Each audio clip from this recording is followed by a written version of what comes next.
Every year, Ronin Katana has a scratch and dent sale, in which they sell blemished and flawed swords for considerable discounts. What kind of sword, with what kind of flaws, can you expect to receive if you order one of these? Hello, this is Kyle, also known as AlienTube, and today we're going to be looking at a Ronin Katana Euro No. 2 longsword, fresh from their scratch and dent sale.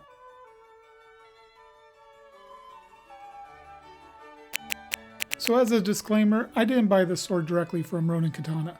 Rather, somebody else bought it for their price of $235 US and then changed his mind and offered it for sale.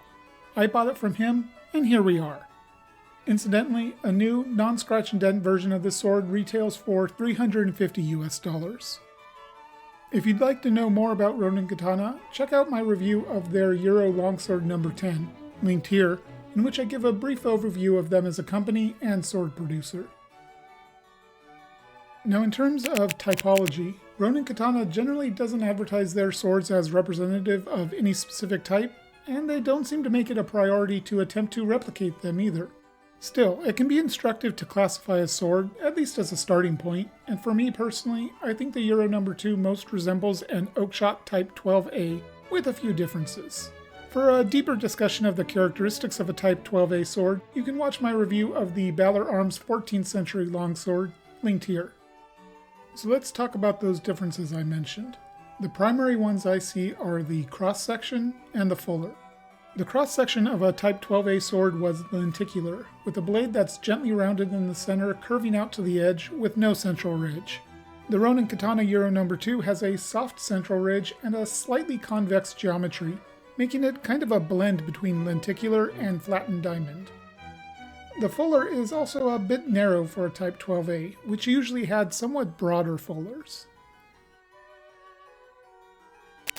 Taking a look at the components of the sword, I'm going to start with the scabbard. This is a wood core, leather-wrapped scabbard with an integrated belt. The leather here feels pretty cheap, but I don't expect quality leather at this price point. One of the primary reasons this sword was marked as scratch and dent is that the sword doesn't fit all the way into the scabbard. It stops with about 1.5 inches left of the blade sticking out, as you can see here. I could force it in deeper, but I don't think there's any reason to do so. It would most likely end up damaging the scabbard. So unfortunately, it's all but worthless on this sword. It doesn't provide any storage potential, and it's not safe to carry since the sharp blade still sticks out. Moving on to the sword itself, let's go to the hilt, starting with the pommel. This most closely resembles a recessed Type J pommel. Visually, it's finished with a pretty even satin polish, although there are some small pits and discolorations. The recess has a much rougher finish, and I think it would improve the look to add a coin or other similar marker. The pommel is also a little on the small side for my taste. I think it would balance the sword better, both in appearance and in handling, if it were a bit bigger. If you look here, you can see what appears to be ledges on the pommel in the transition to the grip, but they're formed in such a way that they don't interfere with use, and thankfully there's no discomfort. The peen has been ground down and smoothed over so much that it's only barely noticeable in the right light. You might catch it here, but you might not. The crossguard is roughly similar to a Type 6 with a straight back and a small bit jutting forward in the center. It's actually quite similar to the Balor Arms 14th century longsword I reviewed recently, with what I would consider a more historically plausible and aesthetically pleasing design. It's a little chunkier than it could be, especially in the center, but it's not egregious. Unfortunately, the corners don't feel like they're chamfered much, if at all, so they're relatively sharp and could cause some discomfort if your hand pushes into them when in use. The gap at the blade is very good for a sword in this price range. There's certainly room for improvement, but this isn't really an area that needs to be improved. The gap is perfectly acceptable, and honestly better than most budget swords. The crossguard is also very slightly loose. I can wiggle it just a tiny bit, and it makes an audible clicking noise. This is noticeable when swinging the sword as well. I would guess this is one of the reasons this sword was in the scratch and dent sale. And that brings me to the grip. The grip. If you've watched my review of the Ronin Katana Euro number 10, you might remember that I'm not really a fan of their standard Euro grips, and this sword really drives home why that is. The minor complaints first. As you no doubt know by now, I like a fine cord wrap texture, and this one has large cords. And the leather is soft, squishy, and doesn't feel particularly pleasant in the hand. On the positive side, while the stitching is prominent and a little rough, that roughness doesn't translate to any discomfort when swinging the sword. Another small complaint. The transition from the grip to the crossguard is a bit poorly done, in that there's a small gap between them, enough to easily fit a piece of copy paper into. In fact, I can fit several sheets of paper in there with no problem. But now for my biggest complaint about the grip. The shape. It's basically a lump, with a large swell in the middle that is both flat out ugly to my taste and not good for maintaining a strong grip. If I hold the sword tightly in one hand and push on the crossguard with the other, it's not particularly hard to rotate the sword. That's not good. That means proper edge alignment, something I already struggle with, is going to be harder to maintain, especially after impact. This is by far the worst part of the sword's hilt, and I think it's something Ronin Katana needs to improve. Moving on to the business end, the blade. Here's the measurements I took. Right up front, I need to talk about distal taper. The Euro number 2 starts at 6mm thick, which is a great starting point for a Type 12A sword. Unfortunately, it features very little and uneven distal taper. It tapers about 0.5 millimeter from the base to the end of the fuller, and then because it has that central ridge, it actually swells back up to just under 6 millimeters, before fairly rapidly tapering down to about 3.3 millimeters right before the tip.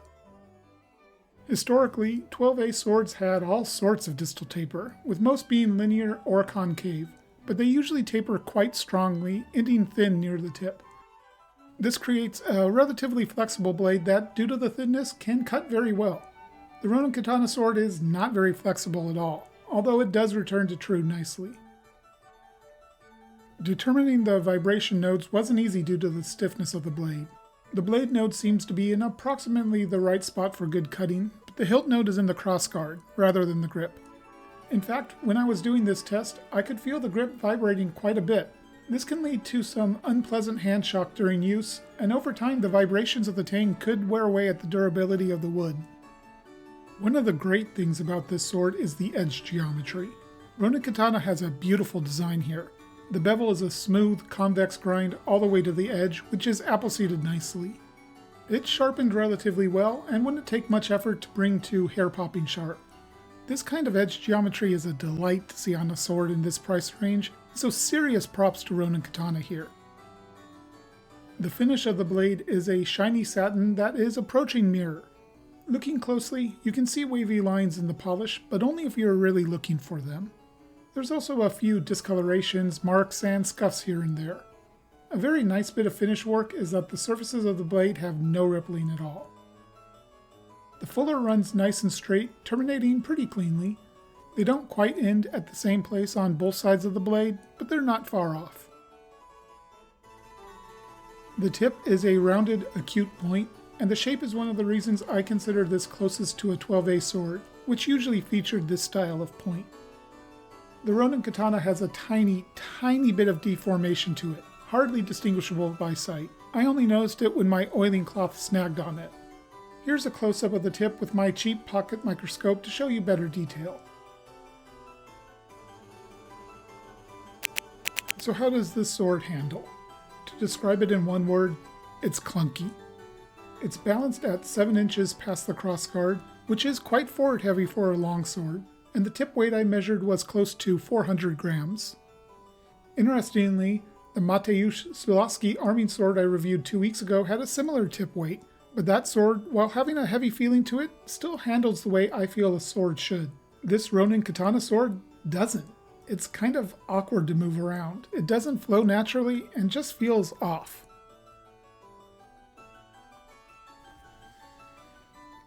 Let's take a look at a comparison with the Balor Arms 14th century longsword, also somewhat representative of a Type 12A sword.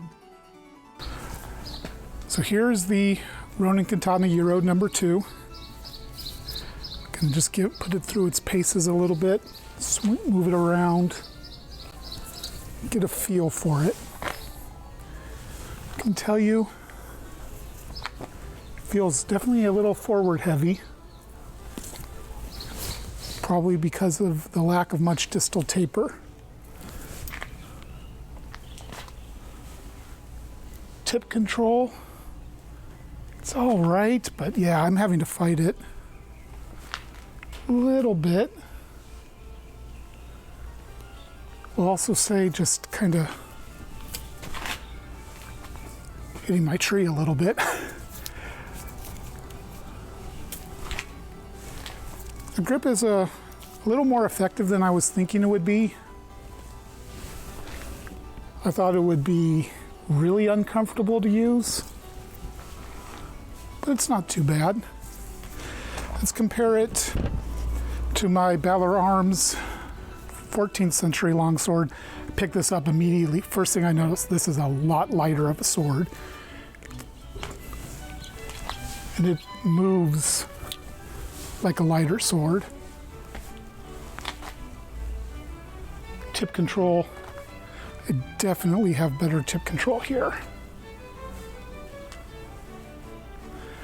But as you probably, maybe as you're seeing there, boy, does this wobble a lot when it's moving around. Even just in this, imagine you can see that. If not, I'm sorry, but yeah, it wobbles quite a bit. Although when I cut with it, it didn't really seem to bother me. Let me go pick up the Ronin Katana again. Wow, so much heavier. And it's not just that it's heavier, it's that the weight feels like it's out here compared to a bit more balanced in the Balor Arms. When I do this, it feels like there's absolutely no flex in the blade, which is not really typical for this type of sword. Normally, this type of sword would have some decent flex to it. Next up is some test cutting footage.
Overall, it cut pretty well, but oftentimes it felt like I was blowing through the targets rather than cutting them apart. That's probably more on me and my technique than the sword, but the awkward handling contributes to that feeling.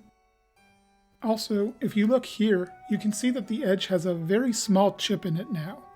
I'm not sure which target did that damage, but I know it wasn't there before I did any cutting. I'm pretty confident this damage would be all but fixed just by touching up the edge's sharpness. So now it's time to talk bottom line. This sword sold at $235 US because of the various issues, and an unblemished one retails new for $350. Was it worth the $235 price tag? Well, let me break my thoughts down by listing the top 3 things I like about the sword, as well as my 3 biggest issues. For the pros, the edge geometry is excellent. I love that it has one smooth grind with no secondary bevel. Also, I like the crossguard.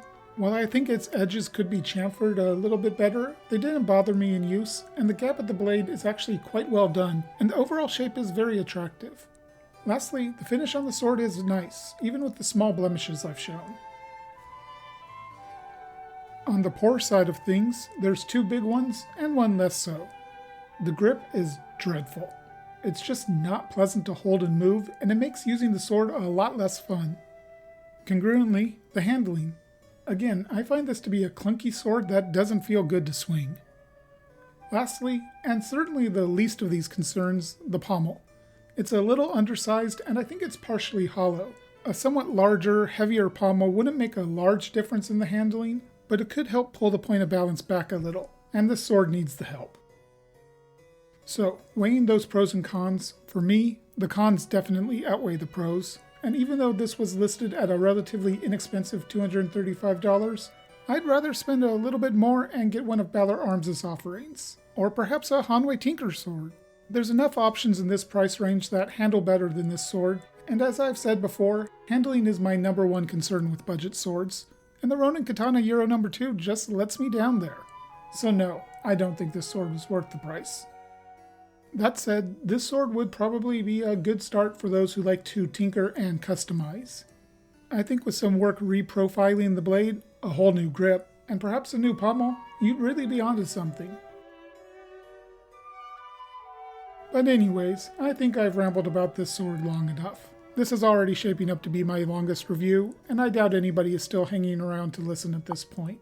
But if you are, thank you for watching. Until next time, Alien Toot out.